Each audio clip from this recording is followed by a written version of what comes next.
weak. You. I know. You're a fucking disappointment. Hey, long time no see.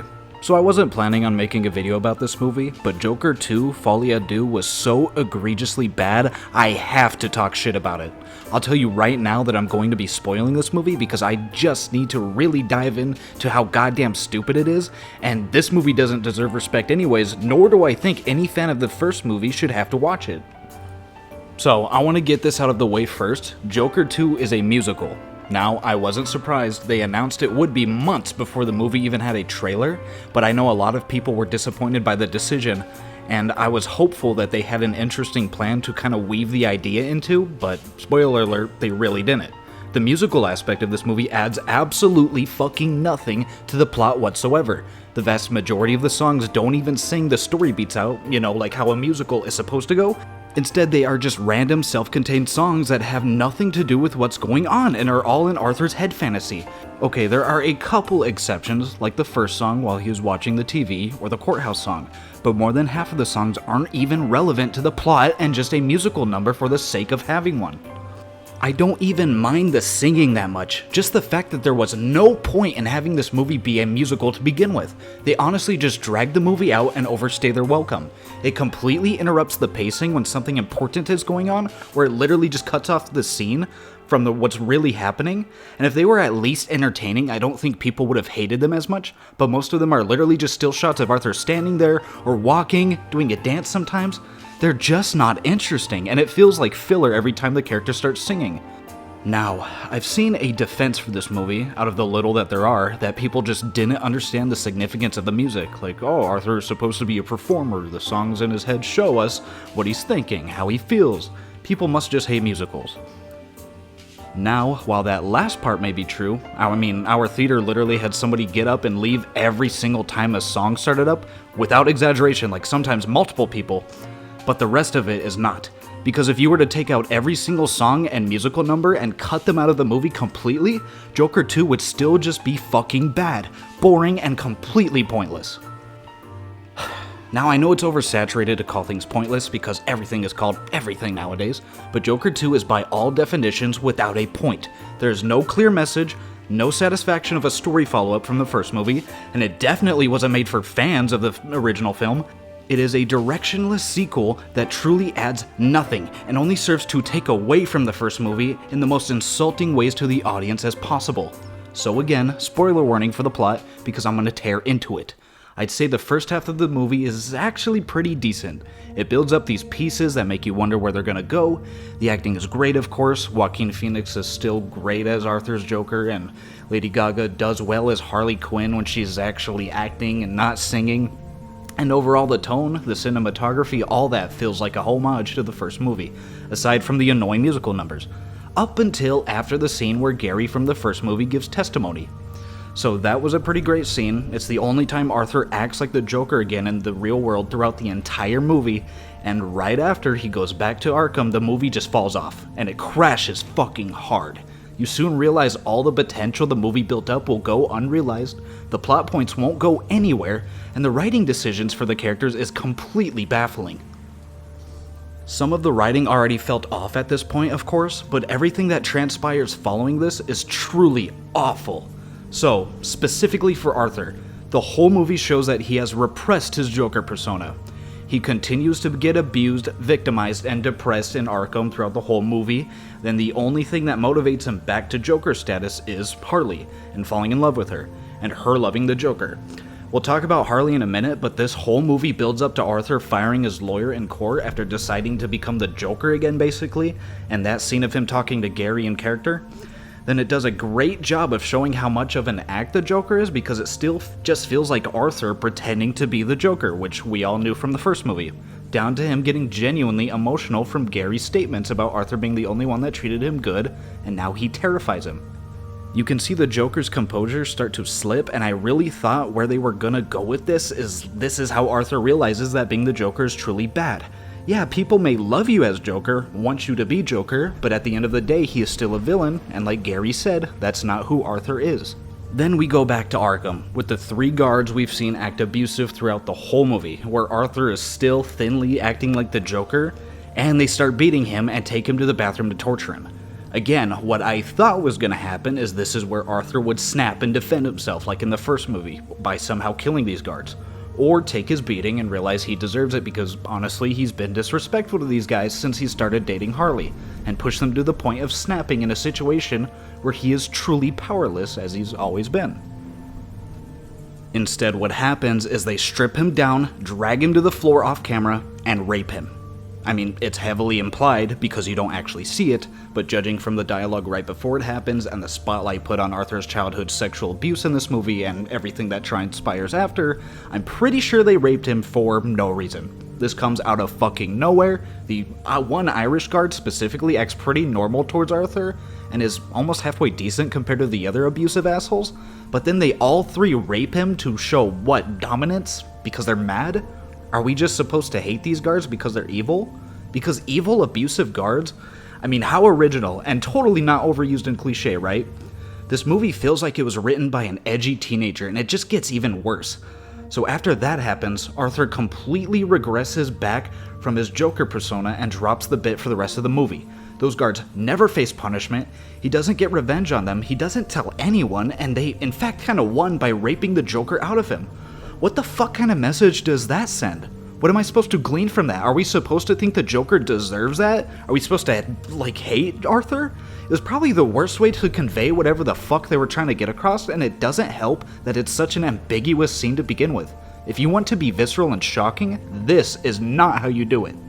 I've seen someone comment like, oh no, this is actually a good scene because it shows that sexual abuse can happen to anybody at any time. What the hell are you talking about? This is a DC movie about a pop fiction comic book villain. I didn't need to see 3 grown men rape the fucking Joker to understand how messed up this sick, twisted society is in this world. All you're doing is victimizing Arthur even further, which takes you farther away from the bullshit rhetoric you're trying to say that Joker is the bad guy, which duh, you're not actually supposed to root for him, guys. No fucking shit. Also, one final note about those 3 guards, by the way. I needed a friend to remind me after the movie that there was this kid named Ricky that was like kind of being buddies with Arthur throughout the movie, kind of hyping him up. They just fucking killed him for no reason because he was being loud in a cell. And I guess there was a shot showing him dead, which I don't remember at all. Completely blanked it out or something because that's also fucking stupid. Those guys would not get away with something like that and just go continue to be unsupervised. That's, yeah, fucking dumb. Then Arthur reveals in court he's done being Joker, that there is no Joker, which results in Harley immediately leaving him and other Joker fans leaving the court too. Which also makes no goddamn sense because the whole initial reason that these people idolized him is because he was the figurehead of the community uproar from the first movie, being the guy that snapped from constant victimization from society and giving them what they fucking deserve, right? He still did all those things, he's still the same mentally ill victim, you know, he's still the guy that they idolized, he just doesn't want to be the Joker anymore. I mean, you're kind of losing the plot when you forget why he even became the Joker to begin with, and I'm not speaking just from the level of the fictional Joker fans in the movie, but the writers, and how they perceive the real fans of the real movie because they're trying to relay those characters onto us. Then Arthur says he hates this life, and he wants to blow it all up, which is important because the next courtroom scene, a fucking bomb blows up the courtroom out of nowhere.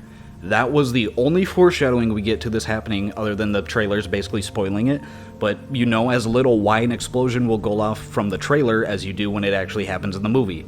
They try explaining that one of the protesters / rioters set it off, which could have easily killed Arthur himself, but of course he gets to escape unharmed. But then he gets captured again off screen later and brought back to Arkham again for the shitty fucking ending, so what was the point of the explosion? Arthur doesn't kill anybody this time in this movie other than the courtroom musical number Fantasy, so there isn't any action in this movie other than the random ass bomb going off. And most of the movie honestly felt flat and boring for most of the runtime, so that just stands out as just weird and completely out of nowhere. And the ending. Oh man, this is one of the worst endings I have ever seen to a sequel. So Arthur is back in Arkham and is told by one of the guards he has a visitor. And on his way following the guard, some goober that the movie has shown maybe 3 times runs up and asks Arthur to tell him a joke. The guard just fucking wanders off, so he's removed from the scene, and then what proceeds is the worst death to a protagonist I've ever seen in a cinema.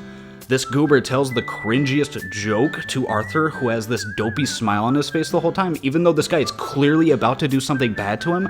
I mean, my buddy that was sitting next to me literally called it out loud that he was gonna shank Arthur, because that's how obvious the direction was going. And then he tells Arthur that he gets what he fucking deserves and then stabs him to death. Now, I know saying something is cringe has been oversaturated as well, but I truly mean it when I say this ending is fucking cringeworthy. The psychopath then laughs like Jared Leto's Joker, which is to say bad, and then quickly cuts a smile into his face like cartoonishly fast in the background as Arthur slowly dies and bleeds out like a sad dog, and then it cuts to credits. I can only refer to my comment earlier about this movie being written by an edgy tween. This is the dumbest shit I have ever seen in a theater. The scene also cuts to this fantasy Arthur had earlier where Harley shot him in the stomach, even though that doesn't mean anything because it's not like she directly or even indirectly led to his death here, because it just comes out of nowhere, like everything else in this piece of shit movie. The psycho is obviously meant to be like the next Joker or something by the way he subtly and quickly cuts a fucking smile into his face, which just downplays Arthur even more in his own movie where he barely acted like the Joker to begin with. It's a horrendous ending, and one of the worst ways I've seen a main character get killed off, which isn't original or shocking, by the way, for the protagonist to die at the end of a media, because it happens a lot actually, and this was not done well. But I want to talk about Harley now because I feel like she was just as disappointing as Joker, to be honest. She doesn't do anything this entire movie. I thought maybe she was the one who set the bomb off, but that wasn't her either. I forgot she was even in the movie at times because she has so little to do other than sing in the musical numbers. In fact, I'd wager she has more screen time in Arthur's fantasies than she does in the real world. I mean, this is probably one of the most confusing depictions of Harley Quinn because she's just another patient in Arkham where Joker meets her, right? Not a psychiatrist, and then it's revealed later she does have a psychiatric degree and is lying and manipulating Arthur to push him to how she wants him to act. So I thought, again, maybe they were gonna switch the roles in their dynamic and have Harley be the manipulating, abusive one in their relationship, but it just honestly doesn't go anywhere or leads to anything. Their romance isn't well fleshed out either. They speedrun their love scenes, having them kiss on the first date, doing crimes immediately, and then having the most awkward, unnecessary sex scene where you watch the Joker come in 10 seconds flat. Then Harley later reveals she's pregnant, which also just doesn't lead to anything or go anywhere because it's never explained if she was just lying about it or not, and then, Harley just doesn't serve a purpose really, other than being Joker's sole motivation to do anything.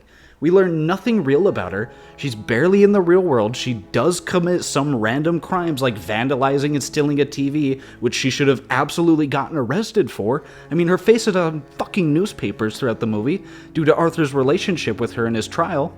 It makes no sense. Folie à deux means shared madness, which also doesn't apply to this movie's plot because Arthur is clearly more mentally ill than her and dependent on her love, but she only loves Joker, so she drops Arthur on the drop of a dime right after he reveals he's not Joker in court, at the first sign of hesitation, just Arthur, and then that's it, Harley is done with him. She brings up multiple times throughout the movie that they will build a mountain, which doesn't mean anything as well because nothing in this fucking movie is meaningful or subtle. In Arthur's fantasy where she shoots him, there was some self-aware commentary about maybe Harley is stealing the show and Joker thought the movie would be about him, but that also just doesn't mean shit when Harley doesn't do anything in the whole movie. By the time the credits roll, I didn't care about Harley. I don't care what she's up to now. I don't need a standalone spin-off with her. Her character is just nothing.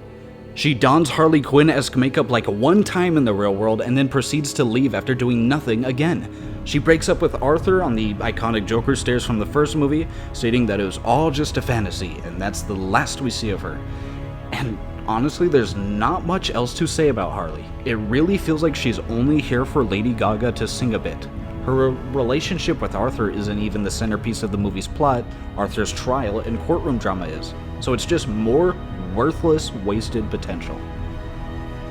Speaking about those iconic stairs, this movie references the original so much, I've never seen a sequel bring up its predecessor so frequently in a movie.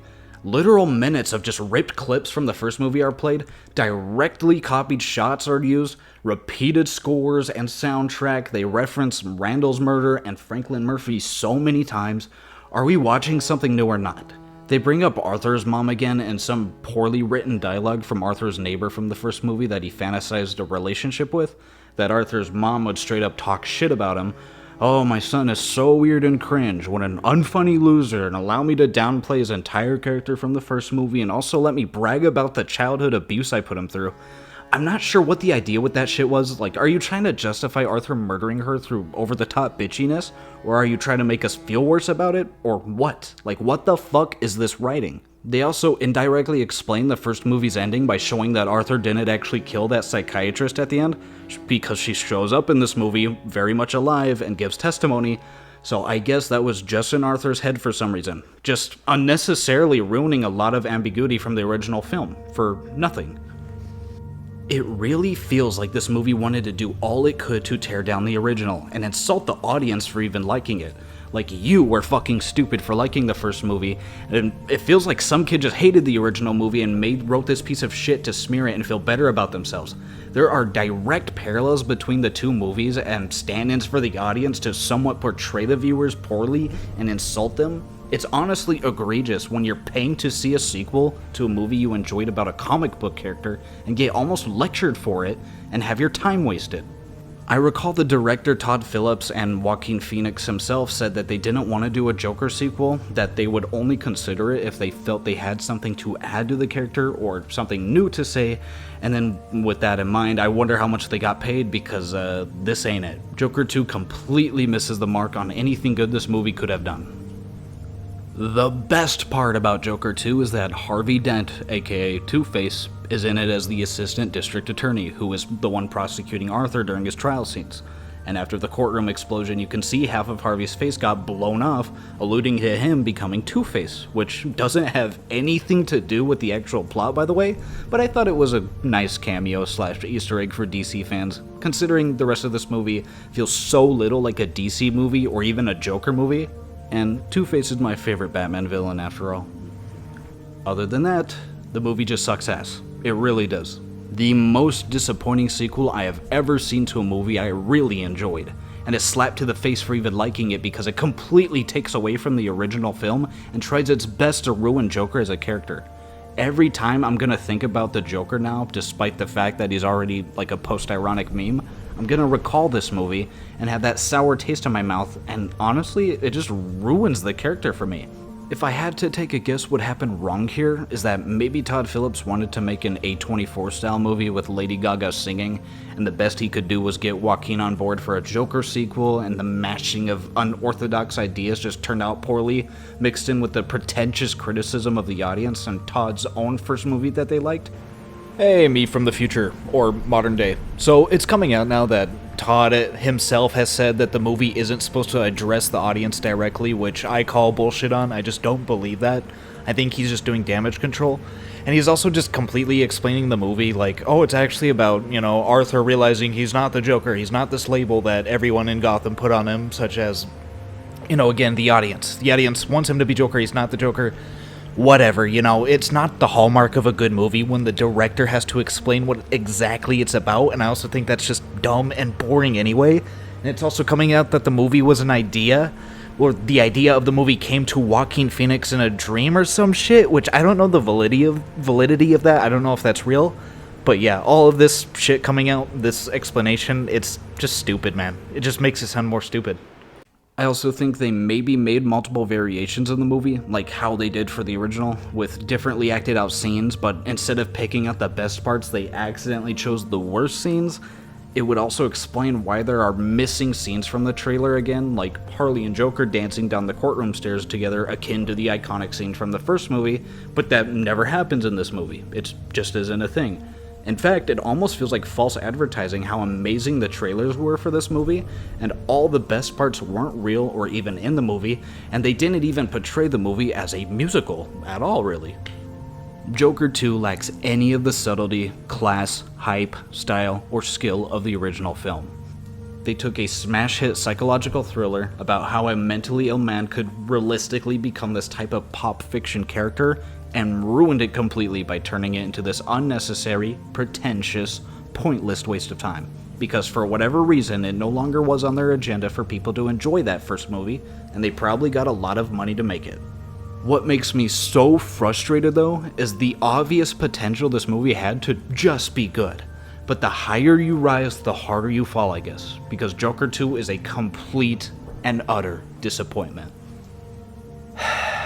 So yeah, I hope this movie flops. I don't recommend watching it, even if you are a super fan of the Joker or whatever. I feel like even with all the criticism against the movie, Todd Phillips is still gonna cross his arms and smirk because he thinks he really did something here, which he didn't. There is nothing here. There is no point. You can't enjoy this movie as a DC fan, or a musical fan even. I don't know why this dog shit was produced, or who it was even made for, or who thought it would be a good idea. They were never gonna catch lightning in a bottle twice, but it just didn't have to turn out this bad. I can only hope that we don't get another one. Get what you fucking deserve!